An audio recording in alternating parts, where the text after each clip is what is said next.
Happy father's day. আমি জানি তুমি আমার সাথে আছো, মানে আমাদের সাথে আছো। আজকে কিছুক্ষণ আগে রিক ওর বাবার জন্য একটা অসম্ভব সুন্দর কেক বা অর্ডার দিয়ে বানিয়ে এনেছে। বাবার জন্য একটা গিফট এনেছে। পেছন দিকে দেখো, আমার বাবা আর মার ছবি দেখা যাচ্ছে, দেখতে পাচ্ছ তুমি? দেখো। তো আমি ওই কেকটা দেখে বললাম, ইস, এরকম আমরা বাবার জন্য আনতে পারতাম, বাবা থাকলে। এত সুন্দর একটা কেক, একটা বড় গাছ, তার সাথে ছোট গাছ, তার নিচে বাবা তার ছেলেকে নিয়ে হাত ধরে দাঁড়িয়ে আছে। তো এইখানটা আমার মানে একটা কিরম যেন করে উঠলো কার্ডটা দেখে। আর হঠাৎ করে আমি লিখে ফেললাম দিদিকে আহ যে বাবা থাকতে পারে আমরা এরকম দিতে পারতাম। আমার মনে আছে একবার ওমেন্স ডেতে আমাদের সব বন্ধুরা, মানে আমার সব বন্ধুরা বাবার সঙ্গে খুব ক্লোজ ছিল। ওমেন্স ডেতে আমাদের সেলিব্রেট করাটা শুরুই করেছিল আমার বাবা। তো আমরা কি করেছিলাম, আমরা সব বন্ধু সবাইকে গিফট দিতাম। তো আমার মনে আছে আমি একবার গিফট দিয়েছিলাম। তো বাবার জন্মদিনে আমার সব বন্ধুদের সঙ্গে বাবার ছবি ছিল। তো আমি সব বন্ধুদের সাথে বাবার ছবি একসাথে করে কাপ বানিয়েছিলাম। প্রত্যেকের ছবি দিয়ে, আর বাবার সঙ্গে ছবি আর তার ছবি, সেই ফ্রেন্ডের ছবি দিয়ে প্রত্যেককে আমি কাপ বানিয়ে বানিয়ে দিয়েছিলাম। সবার কাছে এটা খুব একটা বিউটিফুল আর ইউনিক গিফট ছিল। আহ কারণ সব ফ্রেন্ডসরাই বাবার ভীষণ ক্লোজ, আর বাবাকে অসম্ভব ওরা সবাই মানে পছন্দ করতো, সবার কাছে বিগ বস আর কি। বন্ধু ছিল বাবা সবার। তো ফাদার্স ডেতে আমার যেটা সবসময় মনে হচ্ছিল, মনে হয় উম, বাবা is with me, is with us, সবসময় আছে। তা না হলে আমি কিছুই করতে পারতাম না। যেভাবে আমাকে পথ খুলে দেখিয়েছে, চিনিয়েছে, খারাপ ভালো, কাকে কতটুকু বাড়িতে আনতে হয়, কতটুকু বাড়ির বাইরে রাখতে হয়, কাদের সঙ্গে কতটুকু মিশতে হয়, কোন লেভেলের মানুষের সঙ্গে বেশি মিশতে হয়, উম, প্রত্যেকটা জিনিস বাবা যেভাবে শিখিয়েছে আমি ঠিক সেভাবেই করছি। এখনো যে গ্যাসের দোকান থেকে আমার গ্যাস আসে, ওখানে শুধু ওই ফোন করি, সঙ্গে সঙ্গে ওদের কাছে লেখা আছে অরুণোদয় ভট্টাচ বলে। সঙ্গে সঙ্গে মুনমুন বলবে, হ্যাঁ ওনার কাকুর বাড়ি তো, গ্যাস পৌঁছে যাবে। আচ্ছা, মানে যে দোকান থেকে বাবা জিনিস আনতো, মাছ কিনতো বা আটা কিনতো, সেই সব দোকান থেকেই বলছি। গেলেই বলবে, ঠিক আছে ওরার দোকান তো, অরুণদার দোকান তো, ঠিক আছে। নয়াটি গেলে সবাই থেকে আমি অরুণদার মেয়ে এসেছে, এই অরুণদার মেয়ে এসেছে, এই অরুণদার এর মতন দেখতে, মানে এরকম একটা অদ্ভুত লাগে। আহ আমার না ভীষণ ভাল লাগে, মানে বাবার পরিচিত লোকেদের সাথে কথা বলতে, কারণ তার বাবার কথা বলবে। একটা খুব মজার ঘটনা বলি, মজার ঘটনা মানে কি অদ্ভুত একটা ঘটনা। আমি হসপিটালে যখন রাউন্ড দিচ্ছি, এরকম কোনো প্রাইভেট রুমে আমি রাউন্ড দিচ্ছি, তো পেশেন্টের সাথে কথা বলতে বলতে জানা গেল ওনারা নৈহাটির লোক, উনি এরকম কলেজ থেকে পাশ করেছেন। তখন আমি বললাম আমার বাবার কথা, উনি তো চিৎকার করে উঠেছে, বলি তুমি অরুণোদয়ের মেয়ে? আমি বললাম যে হ্যাঁ। তুমি ছোট না বড়? আমি বললাম ছোট। বলছে আমরা স্কুল লাইফের বন্ধু, স্কুল কলেজ সমস্ত কিছু করেছি, তারপর আমরা কলকাতায় এসে হয়তো ইয়ে হয়ে গেছে, কিন্তু কন্ট্যাক্ট আমাদের সঙ্গে রেগুলার না হলেও ছিল। আমি ভাবতেই পারছি না কত বছর বাদে দেখা হয়নি বাবার সঙ্গে, হয়তো অনেক বছর। তুমি তাহার মেয়ে, বাবার কথা জিজ্ঞেস করছে, তখন বাবা এক্সপায়ার করে গেছে।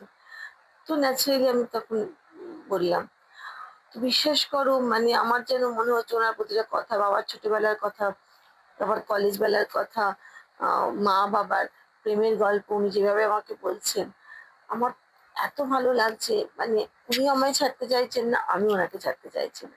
এখন উনি আমার ফেসবুকেও আছে। আহ সে কত কথা, কত কথা। বিশেষ করো যখন আমি হসপিটালে কাজ, মানে আপোলোতে কাজ করি, তখন প্রচুর বড় বড় মানুষরা এখানে আসেন ট্রিটমেন্টের জন্য।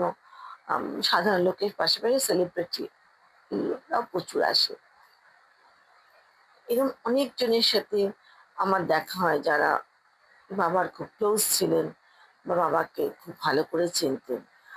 আম বিশে তারা বাবার সম্পর্কে যখন কিছু বলে না, বা আমাকে বলে, "তুমি জানো না তুমি কার মেয়ে?"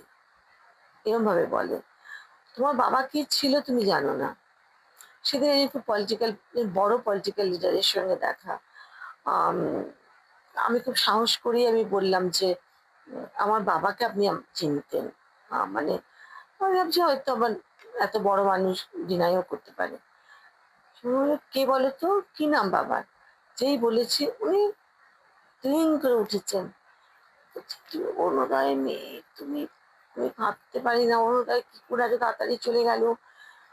ওর মেয়ে মানে আমাকে আজকে এই জায়গায় প্রতিষ্ঠিত করেছে অরুণোদয়। কি হেল্পফুল, কিভাবে আমাকে প্রত্যেকটা কথা হাত ধরে পেয়ে আমাকে এগিয়ে দিয়েছে। কোনটা ভালো কোনটা খারাপ এই সমস্ত দেখার জন্যে।" তারপর আমাকে বলছে, "তুমি কোন কন্যা? ছোট না বড়?" আমি ছোট। বলছি, "ওরে বাবা! সারাদিন তোমার কথাই বলতো। কি হবে আমার মেয়েটার, কি হবে?" সারাক্ষণ তোমাকে নিয়ে চিন্তা, আর নাতিকে নিয়ে চিন্তা। মানে রিকের কথা বলতো। বলছে, "তুমি তো এত ভালো মানুষ হয়েছো, ইয়ে হয়েছো।" আ উম এত নস্টালজিক উনি হয়ে গেছেন। আর আমার তো আরোই অবস্থা খারাপ হয়ে গেছে। বিকজ এখন হলে আপনি যে এখনো মনে রেখেছেন বাবাকে, এত বড় হয়েও যে ভুলে যাননি। যে ভুলে যাবো? তোমার বাবা কি করেছেন তোমার ধারণা নেই। উনি কি মাপের রিপোর্টার ছিল, জার্নালিস্ট ছিল তোমার কোনো ধারণা নেই। উনি আমাকে কিভাবে সাহায্য করেছেন। আরেকদিন আ বাবারই অফিসের থেকে এবিপি স্টার আনন্দ থেকে একটা রিপোর্টার এসেছিল। তাকেও আমি সাহস করে বললাম, সে তো অবাক। মানে বলছে যাদের দেখে, যেসব সাংবাদিকদের দেখে আমরা সাংবাদিকতা করতে এসেছি, তার মধ্যে একজন হচ্ছেন তোমার বাবা। এটা মনে রেখে দাও। এই ধরনের সাংবাদিক আর হবে না। এই ধরনের মানুষ আর আসবে না। এইরকম নির্ভীক, এইরকম লোভীন একজন মানুষ, আর হাতে করে ধরে ধরে শেখানো সমস্ত কিছুটা, কি করে রিপোর্টিং করতে হয়, কি করে সাজাতে হয়, কি করে গোছাতে হয়, প্রতিটা জিনিস এইভাবে বোঝানো কেউ শেখায় না প্রফেশনাল লাইফে। বাট উনি শিখিয়েছেন। ওনার লেখা পড়ে পড়ে আমরা দেখতাম। ওনাকে দেখেই আমরা এসেছি। বিশ্বাস করো, আমার খুব প্রাউড লাগছিল। এরকম অগুন্তি কত মানুষের কথা বলবো। খুব নামকরা কলকাতার একজন বিশাল বড় ক্রিমিনাল লয়ার, উনিও ঠিক একই কথা বলেছেন। অ্যাকচুয়ালি এই কথাগুলো বলার পেছনে আমার এটাই আমার বোন বলতে চাই, I am very much proud. আমি যদি আবার জন্মাতে চাই, আমার যদি পুনর্জন্ম হয়, তাহলে এই বাবা মার কাছেই আমি আসি। আরেকটা হচ্ছে আম মানে মানুষ বলে না, মৃত্যুর পরে যদি তোমাকে কেউ মনে রেখে দেয়, সেটাই হবে তোমার আসল জন্ম অ্যাকচুয়ালি।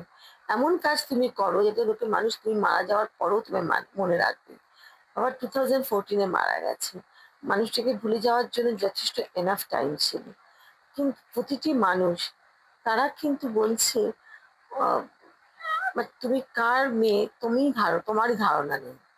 তুমি জানোই না উনি কিরম ওনার কলিগদের সাথে, বা ওনার ওই নিজের হাউস না অন্য হাউসের ছেলে-মেয়েদের সাথে। আমি বললাম, "আমার ধারণা আছে।" সকাল থেকে রাত অব্দি কোন কোন রিপোর্টার বাবাকে ফোন করতো, কি করতো, কিভাবে বাবা রিপোর্ট বলে দিত, স্পেলিং বলে দিত, সমস্ত কিছু আমার সব ধারণা আছে। তাদের আজকে আমি দেখি এরম বড় বড় জায়গায় তারা ঘুরে বেড়াচ্ছে, এই করছে। আমি কি কখনো বলি না তাদের কিছু কথা। কিন্তু আমি জানি, মানে একটু হলেও আন্দাজ করতে পারি। তখন বলছে যে, "সেটা ঠিক, কিন্তু এরা কিন্তু সেগুলো সবসময় অ্যাডমিটও করে না, অনেক লোক আছে।" বাট ঠিক আছে, আ না করুক। আ কিছু মানুষ তো করছে, কিছু মানুষ তো ভোলেনি। বাবা সবসময় বলতেন, "অঙ্কু খারাপ মানুষ তুই দেখেছিস হয়তো, তাই তোর মনে হচ্ছে এরকম। প্রচুর ভালো মানুষ আছে, যারা তোকে দুহাত তুলে আপন করে নেবে, যারা তোকে সাহায্য করবে, যারা তোকে তোর দুঃখে কাঁদবে।" সত্যি কথাই এখন আমার মনে হয়। আমার এই আ বাবা চলে যাওয়ার পরের যে জার্নিটা ২০১৪ থেকে শুরু হয়েছে আমার একার জার্নি। এটাতে আমার সত্যিই মনে হয় যে উম প্রচুর ভালো মানুষ আছে, প্রচুর, সবাই খারাপ না। সবাই কেন, অনেক 75% 80% হলেও ভালো মানুষ আছে। তার জন্য এখনো দেশ চলছে, তার জন্য এখনো সুন্দরভাবে আমরা রাত্রিবেলা নিশ্চিন্তে বাড়ি ফিরতে পারছি। উম, যখন এই ফাদার্স ডে, মাদার্স ডে আসে না, তখন আমার কাছে মানে মনে হয় খালি বাবার কথা বলি, বাবার কথা বলি। উম, এরকম আমার একটা মনে হতে থাকে। তাই আমি মনে হলো তোমাদের সঙ্গে একটু শেয়ার করি যে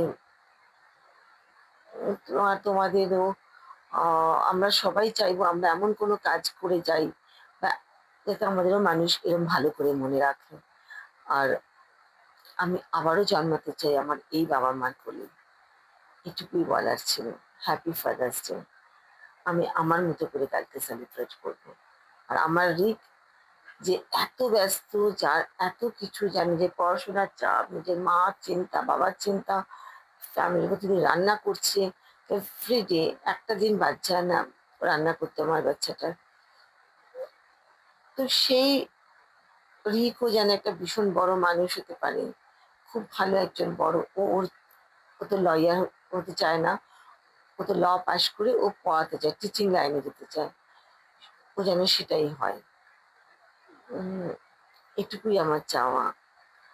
আর দাদু এত ভালোবাসতো রিককে যে দাদুর ব্লেসিং সবসময় ওর উপরে আছে, নিশ্চয়ই ভালো কিছু করবে। চলো, তোমরাও সবার বাবার সঙ্গে কাটাও, আর আমি আমার বাবার সাথে কাটাই। চলো বাই। চল বাই। আবার নতুন ব্লগ নিয়ে আসবো, আর তোমাদের কমেন্ট আমি অপেক্ষায় রইলাম। চলো টাটা, বাই বাই।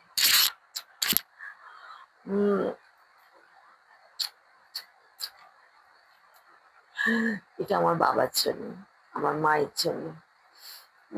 আমি অসম্ভব বাবার মেয়ে, অসম্ভব মায়ের মেয়ে। আহ, মানে এইরকম বাবা মা সত্যি অনেক কম লোক পায়। আহ, নিজে প্রেম করে বিয়ে করেছি, ভুল করেছি, ফিরে আসতে লজ্জা পেতাম, বাবা গিয়ে নিয়ে এসেছে। অনেক মেয়ের এই সুযোগ হয় না, অনেক মেয়ে ভাইয়ের সংসার, এর সংসার, তার সংসার, এই সমস্ত বলে। কিন্তু আমার বাবা আমাকে যে সাপোর্ট দিয়েছে, সেটা অনেকেই পায় না। চলো, তোমরাও তোমার বাবা মাকে প্রণাম করো, বাবার সঙ্গে, যারা বাবা যদি থাকেন তাহলে বাবার সঙ্গে টাইম স্পেন্ড করো। Bye, tata.